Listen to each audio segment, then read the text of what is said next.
자, 한미 간의 통화 수합 결정에 시장이 이번 주 금요일에는 반등이 나와줬습니다. 한숨을 돌리는가 했더니 간밤에 뉴욕 증시가 다시 한번 하락을 했고 국제 유가 역시 밀리는 모습을 보였습니다. 굉장히 혼란스러울 수밖에 없는 현재 시점인데요.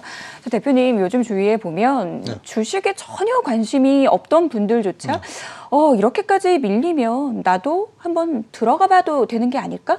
이런 고민을 많이들 하시더라고요. 지금 그런 분들도 저희 방송을 많이 시청을 하고 계실 텐데 그런 분들을 위해서 시장 점검을 좀 해주신다면. 예, 제가 볼 때는 사실 그런 얘기를 많이 들었습니다. 제가 이제 증권사에 또 아시는 분들이 많아서 또 전화도 해보고 실제 그 지표도 이렇게 보니까 예탁금이 굉장히 많이 증가를 하고 있습니다.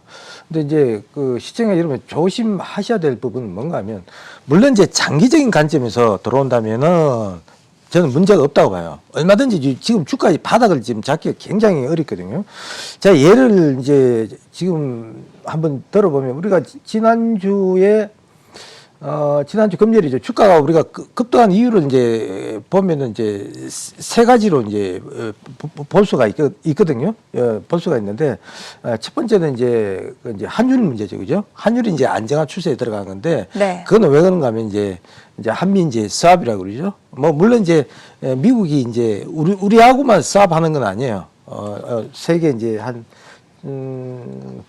9개국 정도 하고 한미 사업 한 600억 달러, 우리나라 돈으로 한 77조 원 정도 한미 사업을 하면서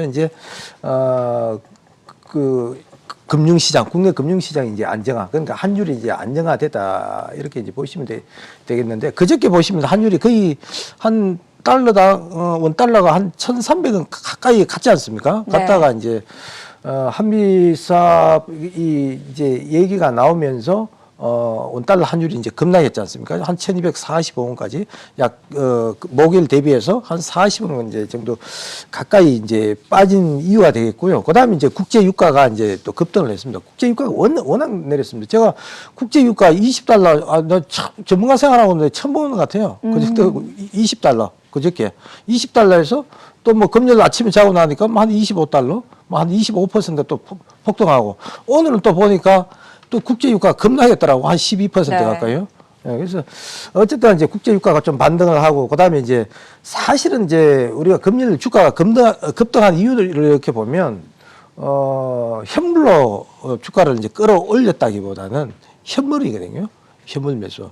그러니까 그런 부분을 봤을 때 주가의 하락 부분은 아직 사실은 어떻게 보면 하락 부분 여지는 충분히 있다, 이렇게 저는 생각을 하고 있는데, 기술적으로 보면 사실 다우 같은 경우는 지금 한 30% 정도 하락을 했거든요. 한 29,500포인트에서 지금 얼마입니까? 19,000원대까지 갔으니까 한 30%.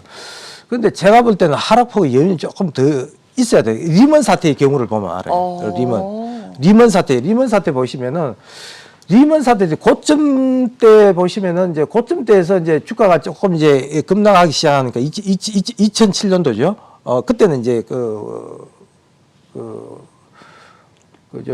리먼 사태 발생 직전인데, 1차 그 신용위기죠. 그때 당시에 주가가 한 20% 조정받았어요. 그래서 미국에서 긴급히 50bp를 금리 인하를 했거든요. 근데 리먼 사태가 나오면서 주가가 쭉 빠졌어요. 고점 대비해서 한 60% 빠지고 났거든요. 그때 금리 인하를 했습니다. 또 50bp. 그때부터 효과가 나오기 시작한 거예요. 그래서 주가가 완전히 천정 대비해서 보통 한 50 내지 60% 내려왔을 때 들어가는 것이 좀 안전하지 않냐, 이렇게 보고 있습니다. 물론 지금 미국도 마찬가지죠. 얼마 전에 50bp 하고 또 100bp 하고, 그렇지만 아무 소용이 없지 않습니까? 고점에서 너무 빨리 샴페인을 제가 볼 때는 터뜨린 것이 아니냐. 지나친 이 금리나.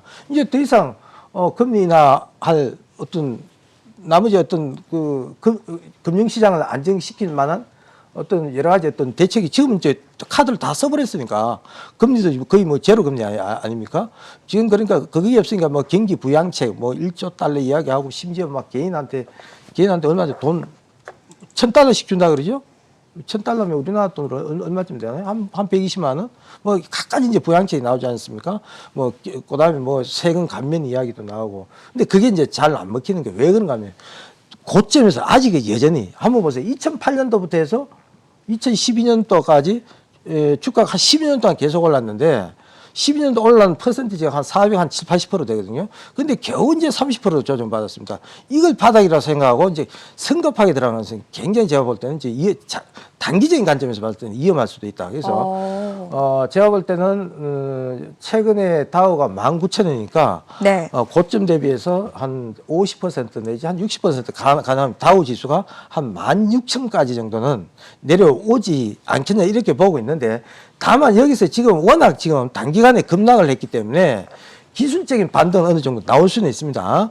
기술적인 반등이 나올 수가 있는데 기술적 반등이 나오고 난 다음에 문제예요. 왜 그런가 하면 네.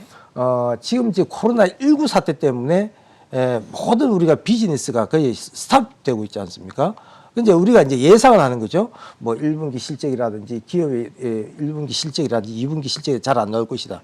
실제적으로 이제 실물 경제가 안 좋은 이제 모습이 실제적으로 나타났을 때, 예를 들어서 우리가 중요한 이제 경제 지표를 보면 경제 성장률이라든지, 그다음에 이제 기업들의 실적이라든지, 그다음에 소비 심리라든지, 그다음에 이제 주택 관리 지표 이런 것들이 실제적으로 지표로 나왔을 때, 수치로 나왔을 때 아직은 그 미국이 나온 게 아니거든요. 나왔을 때 제가 봤을 때는 또 한 번의 조정이 나올 거다. 큰 하락 파동이 나오지 않겠냐. 그래서 여러분들 여기서 저점을 논하기는 굉장히 힘들고, 그리고 제가 이제 외국인의 수급으로 봤을 때 네. 제가 조금 전에 말씀드렸지 않습니까? 금요일 날 반등은 순전히 외국인들의 어떤 선물 대량 매수가 아닌가. 지금 현물을 팔고 있지 않습니까? 실제 현물이 어느 정도 이제 들어와 줘야 돼요. 지난주 금요일다 보면 이제 한 5천억 달러 정도, 5천억 정도 이제 순매됐지 않습니까? 그동안 한 12일 동안 매도한 금액을 제가 대충 카운팅을 해보니까 한 어느 정도 되는가 하면 한 12조 정도? 12조 정도 매도를 한 것 같더라고요. 그래서 외국인들이 적극적으로 개입하지 않는 한은 개인들이 산다고 해서, 뭐 개인 산다는 게 지금 스마트 머니라고 그러지 않습니까? 네. 오갈도 없는 돈. 과거는 자금의 성격이 많이 바뀌었다. 뭐 이런 얘기들도 예. 나오던데. 저는 그거 믿지 않습니다. 제가 이제 그래요? 20년 전문가 경험을 해봤는데 절대 개인들은 외국인들을 이길 수가 없어요. 그 많은 자금을 이길 수가 없습니다. 외국인들은 주가를 끌어올릴 때는 일정한 힘을 계속 가하면서 주가를 올리거든요. 개인들은 그게 아니지 않습니까? 네. 그렇잖아요. 그렇게 할 수는 없지 않습니까? 그래서 그런 관점에서 보면 성급하게 단기로 들어오신 분들은 성급하게 서두르는 게 아니고, 물론 장기로 들어오신 분들은 일부분은 살 수는 있어요. 사실 주가의 바닥이 어딘지 우리 정치인 앵커님도 우리가 정확하게 예지할 수는 없지 않습니까? 그쵸. 저도 마찬가지입니다. 그런 관점에서 볼 때 최소한의 하나의 지표, 외국인의 현물 매수세가 어느 정도 들어오기 시작할 때, 그때부터 이제 본격적으로 이제 매수하는 것이 좋지 않겠냐 이렇게 보고 있고요. 네. 정치 테마에 대해 잠깐 말씀드려도 되겠어요? 네, 알겠습니다. 네, 그래서 이제 결론적으로 그렇습니다. 지금 미국 증시를 너무 이제 바닥을 이제 잡지 마시고요. 네. 잡지 마시고 매수를 하시더라도 외국인 매수세가 들어오는 걸 보고 하시라. 그리고 하시더라도 철저하게 많이 폭락했을 때, 그것도 분할 매수를 한 전략이 바람직하고, 이제 정치 테마주 같은 경우는 지금 코로나19 사태로 상당히 지금 영향을 많이 받고 있거든요. 네. 영향을 많이 받고 있어요.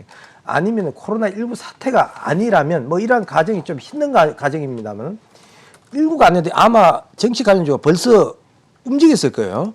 그러나 이제 워낙 이제 코로나19가 이 충격이 크다 보니까 이 코로나19가 거의 모든 이 정치 이슈를 다 빨아버렸습니다. 그래서 이 모든 이제 그 관심사가 이 코로나19, 그러다 보니까 아마 정치권 뉴스도 좀 적어지고 사람들도 관심도 또 떨어지고 뭐 그렇긴 한데, 이번 주, 그러니까 다음 주죠. 다음 주라고 이야기해야 되나요? 토요일이니까 이제 다음 주부터 되면 이제 국회의원들 예비 후보 등록이 이제 본격화 이제 되면서 이제 선거 운동이 좀 시작되지 않겠냐. 그래서 다만 조건이 있습니다.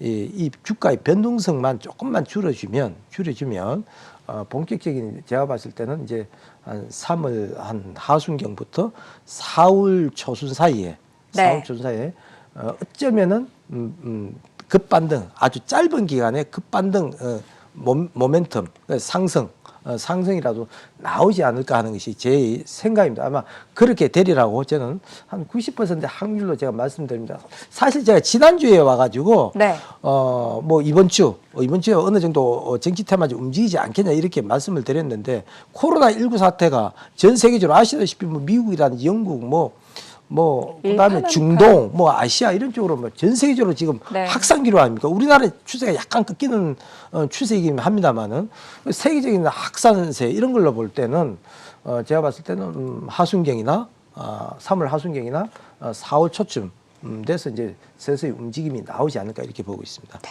알겠습니다. 김병전 대표님께서 말씀해 주신 경고의 메시지를 좀 눈여겨서 지켜보셔야 될 것 같습니다.